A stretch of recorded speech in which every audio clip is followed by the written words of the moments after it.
Ողջույն սիրելի հայրենակիցներ։ Հենց հիմա ու եթերում գնում է պատարակը։ Ես այս պայն եմ ձայնագրում այս եթերը։ Պատարակին մասնակցում է վարչապետ Նիկոլ Փաշինյանը, ում դիմավորեց թեմի առաջնորդը Նավասարդ Սրբազանը, եւ պատարակ է ընթանում։ Ժողովուրդը ըստ էության մտածում է, որ ինչ որ կռիվ է ընթանում, հա, եկեղեցի իշխանություն։ Ես ուզում եմ ըստ էության նաև դոգմայի իմաստով ասել, որ ասում ենք եկեղեցին պառակտվեց, բան պետք է ավելի ճիշտ բառեր օգտագործել, պետք է ասել, որ հոգևորականներն են պառակտվել այս պահին, այսինքն միաբանությունը պառակտված է,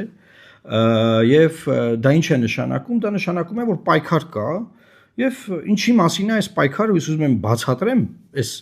պատմությունը որտեղից է սկսվել, ինչու է այս ամեն ինչը տեղի ունենում եւ ինչ է անում Նիկոլ Փաշինյանը, որը ամենակարևորն է այս ամեն ինչի մեջ։ Ուրեմն սիրելի հայրենակիցներ, նախ եկեղեցու գլուխը Քրիստոսն է։ Հետաբար եկեղեցին չի կարող պառակտվել, սխալվել, որտեվ Քրիստոս անսխալական է։ Իսկ հոգևորականները կարող են սխալվել, մեղքեր գործել, որտեվ մարդիկ են։ Հիմա ինչ է կատարվում մարդկանց միջև։ Մարդկանց մի խումբ, ովքեր որ սրբազաններ են, գնացել են Նիկոլ Փաշինյանի մոտ վերջապես, այսինքն այդքան տենց ինչ որ կոմպրոմատային պայքար է, չէ՞ գնում։ Այդ պայքարի արդյունքում այս մի խումբը գնացել Նիկոլ Փաշինյանի մոտ, որոնց մեջ աչքի են ընկնում ահավոր մեղքերով մեզ հայտնի Հայաստանի ժողովրդին հայտնի մարդիկ, եւ իրանք ասում են ժողովուրդ ջան, աղբեր ջան, ես բան անենք, հանգիստ ապրում ենք էլ, ես ինչ վիճակա, հանգիստ ապրում ենք մեր համար, մեր բենտլիներով, մեր հեկերով, մեր հեկտարներով, հողերով, մեր ռեստորաններն աշխատացնելով, բանում դե տենց մարդիկ կան։ Հանգիստ մեր համար ապրում ենք, հիմա ինչ էս մեզ մտցրեցին քաղաքականության մեջ, իշխանությունն գա մեր հետևից, մեր կոմպրոմատները դրեց մեր դեմը, որ մենք դուրս գանք կաթոլիկոսի դեմ։ Կաթոլիկոսը մտել էր քաղաքականություն, իրանց բանն է, էլի, որ այդ դրա համար եղավ։ Հիմա ես ուզում եմ ձեզ բացատրել ինչա տեղ ունեցել։ Ըստ էության քաղաքականություն մտնել նշանակում է, ասենք, կուսակցություն ստեղծել, օրինակ, եւ զբաղվել քաղաքական գործունեությամբ։ Եկեղեցու եւ իշխանության խնդրեմը առաջացել այն պայից սկսած, երբ որ Արցախի կորստից հետո սկսվեց process, որ հոգևորականները, եկեղեցականները, սրբազաններ, հա, մարդիկ, հոգևորական մարդիկ, տարբեր աստիճանակարգության, ասենք, արքեպիսկոպոս, եպիսկոպոս, քահանաներ, բան սկսեցին, օրինակ այդ դա սկսեց առաջի դեպքը, օրինակ Սիսիանում մի քահանա վարչապետի ձեռքը չբռնեց։ Դա նոյեմբերի 9-ից հետո էր, սիրելի հայրենակիցներ, հիշում եք։ Այդտեղ Բագրատ սրբազան չկար, ոչ մի բան գոյություն չուներ նման բան։ Այսինքն եկեղեցին, հոգևորականները սկսեցին նրանք իրենց ձայնը հնչեցնել այն բանի մասին, որ կորցրել են հարյուրավոր եկեղեցիներ Լեռնային Ղարաբաղում, Արցախում, եթե չեմ սխալվում, շուրջ 60 վանքեր եւ քրիստոնեական մի ամբողջ ժառանգություն եւ հայ ազգային հարցերի վերաբերյալ սկսեցին արտահայտվել։ Երբ որ սկսեցին հայ ազգային հարցերի վերաբերյալ արտահայտվել, դա Հայաստանում քաղաքական տգետ որոշ զանգվածների կողմից ներկայացվեց որպես բա եկեղեցին մտնում է քաղաքականության մեջ։ Այսինքն եկեղեցին դարերով պահպանել է մեր ինքնությունը, պետություն չենք ունեցել, բերել է փոխանցել պետությանը, հա, թե առաջին հանրապետության ժամանակ, թե հետո ու հիմա բանը իրանք իրավունք չունեն խոսան։ Եվ սկսվեց պայքար, նաև հոգևորականների միջև։ Հոգևորականներ, ովքեր ուզում էին խոսեն ազգային հարցերից եւ խոսում էին, հոգևորականներ, ովքեր ասեն, «Արա թողեք մեր բենտլին քշենք, մեր հեկը աշխատացնենք, արա մեր մոմը ծախենք, ապրենք, աղբեր»։ Ինչ եք ուզում մեզանից։ Հիմա դրանցից մի մասը գնացել է Նիկոլի մոտ, ասում է, ինչ է ուզում մեզ, մենք քո հետ ենք։ Էս ուզում, մենք քո հետ ենք։ Բայց չեն հասկանում, որ մեկը երբ որ այդ իրանց ասած վերանորոգումը, վերափոխումը որ լինի, բնականաբար ժողովուրդը չի հանդուրժելու նաև իրանց, եթե իրանց թվում է, որ իրանք չեն հանդուրժում, ասենք, օրինակ, Արշակ Սրբազանին, որին իբր ասում է կոծկում է Գարեգին կաթողիկոսը, այդ նույն ժողովուրդը չի հանդուրժելու նաև ձեզ բոլորիդ, դուք բոլորդ գնացողական եք, ձեզ եթե թվում է, թե դուք քանդեցիք, պառակտեցիք, իրար կերակ, իրար դեմ գզվրտոց սկսեցիք, ասենք, կաթողիկոսին հանեցիք, Արշակ Սրբազանին հանեցիք, չէ՞, դուք մնալու եք, դուք չեք կարող մնալ, որովհետև այդ նույն մեղքերի մեջ դուք եք թաթախված, այդ ձեր ասած, եւ դրա մասին խոսած նաև հոգևորական հենց երեք, օրինակ Տեր Վրթանեսը, շատ ուժեղ խոսած, ես շատ լավ ճանաչում եմ անձամբ։ Հիմա այսինքն այս փաստաթուղթը ստորագրած սրբազանների մեջ, գոնե ես մի հոգու գիտեմ, որ իմ համար մաքուր հոգևորական է, դա արևմտյան Ամերիկայի արևմտյան թեմի առաջնորդ Հովնան Սրբազանն է։ Մնացածների մասով նենց բաներ կա, նենց բաներ են խոսում, որեն որ ասենք դուք որևէ ձևի չեք կարա մնաք։ Ոչ մի կոնֆիգուրացիայում դուք չեք կարա ալնեք։ Ոչ մի կոնֆիգուրացիայում։ Հետևաբար ձեզ օգտագործելու են, արդեն պարակտված է հոգեորականությունը, միաբանությունը պարակտվել է, ձեզ օգտագործելով էլի մարդիկ կմիանան, որտեղ էլի մարդկանց են ճնշում, ահավոր կոմպրոմանտների պայքարա գնում եւ բերելու են հասցնեն նրան, որ այդ բուրգը փլուզվի, վերջում ինչ որ բան կձևավորվի, չէ, ես ի սկզբանե ասել եմ, որ Նիկոլ Փաշինյանի պլան A-ն պարակտելը քանդելն է։ Պլան B-ն կարողանա, ասենք, փոխի այդտեղ իրավիճակ, որ լուր մնան, այսինքն ի՞նչն է իր հարցը, լուր մնացեք, ձեն չհանեք,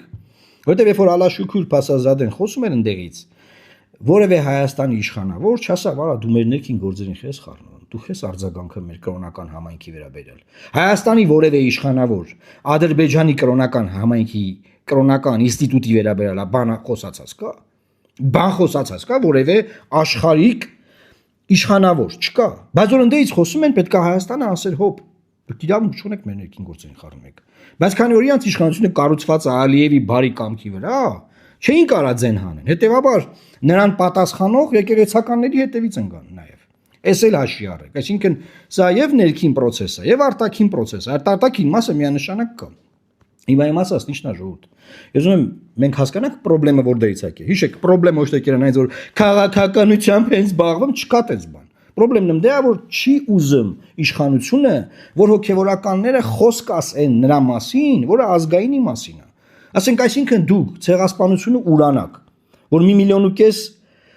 ցեղասպանության զոհեր, անմեղ զոհերը սրբադասված են եկեղեցու կողմից։ Բոլորս գիտենք։ 100-ամյակի ժամանակ սրբադասվել են 2015 թվականին։ Այսինքն դուք ցեղասպանությունը ուրանակ Ադրբեջանի, Թուրքիայի թեզերը բերեք ցեղասպանության վերաբերյալ մեր խոսույթ։ Ասեք 1.5 միլիոն անուն ենք մանգալի մասից բաներ խոսակ։ Եկեղեցական մեկը խոսա դա դուք համարը քաղաքականություն մտավ։ Վայ, մտավ քաղաքականություն իրավունք չունի, հետեք ասեմ։ Դա ապուշություն է։ Ասեք ում եք ապուշի տեղ դրել։ Այսինքն Ժորժ ջան, կռիվը սրա մասին է։ Թե չէ Նիկոլ Փաշինյանին չի հետարքրեմ ով կնիկ ունի, ով ռեխա ունի, ով ինչ ունի, այն ասում կները կնիկ արտահայտության համար տենց չպետք է ասի, իրանց են կալմանց մեջ, հա, այդ իրանց են կալման մեջ են։ Ասում բա մեկը 4 հատ կնիկ ունենա, 6 հատ սիրուհի, ամեն քաղաքում կնիկ ունենա, բան, այ ես դա ինչ խոսակցություն է, եկել ազգային ժողովի ամբիոն։ Ամբիոնից ասում է։ Ու այդ մարդկանց հետ նստել է այնտեղ, այո, սրբազան հայրեր։ Ես գնահատում եմ ձեր սկզբունքային դիրքորոշումը, որ դուք վերջապես այս վերանորոգման, այս վերափոխման հարցով ձեռ եք առնում արա։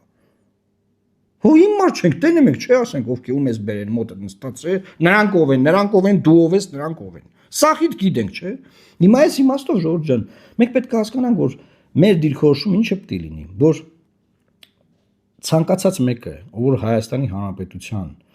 եւ հայ ազգի կայացման մեջ ներդրում ունի, դա կլինի հոգևորական, դա կլինի սրբազան, դա կլինի քահանա, դա կլինի սարկավակ, դա կլինի աշխարհիկ լիքը մարդիկ տարբեր մասնագիտությունների տեր իրավունք ունեն խոսել։ Այսինքն դու ցեղասպանությունը ուրանաս, արադ լերը հանես, զինանշան ուզենաս փոխես, սահմանադրության հիմքերը փոխես, էսպեկտության հիմնադիր փաստաթղթերն ուզենաս փոխես։ Բնականաբար այդ բոլորը ինչ արում է Ալիևի պահանջով անում։ Այդ սաղ դու անես հոգեորականները ձեն չանեն, այսինքն սա իր զակազը, իր պատվերը, որ իջեցվում է վերևից, էսա։ Ասում ախպեր ձեն մի հանեք, ուզում ես դու Բենտլի քշի, ուզում ես 7 հատ սիրուհի ունեցի, ինչ ուզում ես ունեցի։ Ես ձեն չեմ հանելու։ Էսա կռիվ է եղել։ Իմացեք։ Հիմա բոլոր նրանք ովքեր որ ընկել են այդ ջրերը, իրանք իմանան, որ ժողովուրդը չի հանդուրժելու նաև ձեզ, որովհետև դուք ձեր մասին էլ այդ տեղեկությունները լինելու են ու կան ու այդ կոմպրոմանտների պայքարի մեջ տենց ավիրվելու է ամեն ինչ, ավիրվելու է այդ ամեն ինչը։ Ես չեմ կարող ասել, թե ինչ պետք է անի, սա, նա, որովհետև իմ համար այդ փուլերը անցած են։ Ես սրա մասին խոսել եմ Միքայել Սրբազանի կալանավորման օրը եւ դատապարտման օրը, այն որ դատանում 1058-ի մարդ էինք։ Այդ փուլերը անցած են իմ համար, ասենք։ Բայց ես ուզում եմ ասել, որ մենք որպես քաղաքացիներ, որպես ժողովուրդ, մենք պետքա մեր պահանջը ձևակերպենք հետևյալ կերպ, որ ինչ էլ որ կլինի, կփլուզվի այս բուրգը եկեղեցական, նոր բուրգ կձևավորվի, ինչ կլինի, ցանկացած մեկը հոգևորական կլինի, եկեղեցական կլինի, իրավունք ունի ազգային հարցերով խոսալու։ Մի դրա անունը դրեք քաղաքականությամբ զբաղվել։ Այդ է խնդրեմը, որ մարդկանց ասում են, դե մարդու մոտ է բանը առաջանում, դիսոնանս, դե ոնց կլինի քահանան քաղաքականությամբ զբաղվում։ Արա մարդը ասում է մի ուրացեք հայոց ցեղասպանությունը։ Մարդը ասում է եկեղեցիները հողին են հավասարացնում Արցախում։ Մի հատ ձեն հանեք։ Դուք ձեն չեք հանում, մենք ենք ձեն հանում մեր եկեղեցական հարթակներում, միջազգային բազմաթիվ հարթակներ կան։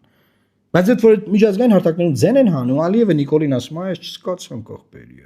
չես կարամ դրանց կարգ իրավիրես։ Նայել ասում է, այսը բանոն եմ, լեմատ հանձնարեք, ով է որ դե ինչ ունի, բան մեծ ստուգեք, նկարեք, տեսանկարեք, ներքին դիտում, արտաքին դիտում, ձայներ գաղտնալսեք, բանանեք, որը հանցագործություններ է։ Ինչ որ արվել է այս մինչև այսօր, բոլորը հանցագործություններ է։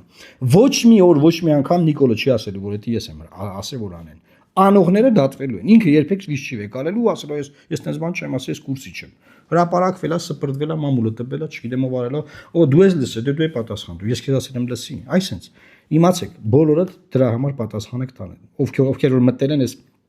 կեղտի, այս աղբի, այս սրանրա անկողնու մեջ։ Իմացեք, էսա զզվելի է, չգիտեմ, ուրիշ բառ չունեմ ասելու, էլի։ Իմ ասածը սա էր, հիմա հենց մի պատարակը գնում է, ես ենթադրում եմ, որ էլի կաթոլիկոսյանն իրանց ձևակերպման հոգևորականների կզեղչեն, այսինքն չեն տա անունը, եւ սա ինչ նշանակում, սա նշանակում է, որ այլևս հոգևորականած դասը Հայաստանի Հանրապետությունում տոտալ պարակտված է, ճիշտ ասում են հայն կողմը 10 հոգի են, 54-ից 10-ն է տենց անում, բան, բայց այն ունենալու է ձնագնդիկի էֆեկտի ընկալմամբ եւ այս process-ը շարունակվելու է։ Մեր քաղաքացիներից մենք աշխարհիկ մարդիկ ենք, մնում է մեր քաղաքացիական ակտիվ դիրքորոշման մեջ մնալ եւ պաշտպանել մեր սրբությունները, մեր արժեքները եւ ասել, որ այո, բոլորը իրավունք ունեն ազգային հարցերով իրենց խոսքը ասելու։ Եվ ոչ մի Ալիև, Չերեզ Նիկոլ չպետք է կանոնացնի մեր ազգային հարցերը բարձրացնելու process-ը ու մեր ինքնության պաշտպանությունը, որովհետև մենք ըստ էության այդ ազգային հարցերը բարձրացնելով մեր ինքնությունն ենք պաշտպանել, ուրիշ ոչ մի բան չենք արել, որ ասեմ իրականում։ Մեր ինքնությունն ենք պաշտպանել։ Այս է ուզում ասեմ, սիրելի հայրենակիցներ, Կիրակի օրը բոլորիդ լավ օր եւ Աստված պահապան Հայաստանի Հանրապետությանը։ Լավ մնացեք։ Եվ խնդրում եմ տարածեք, միացեք մեր ալիքին։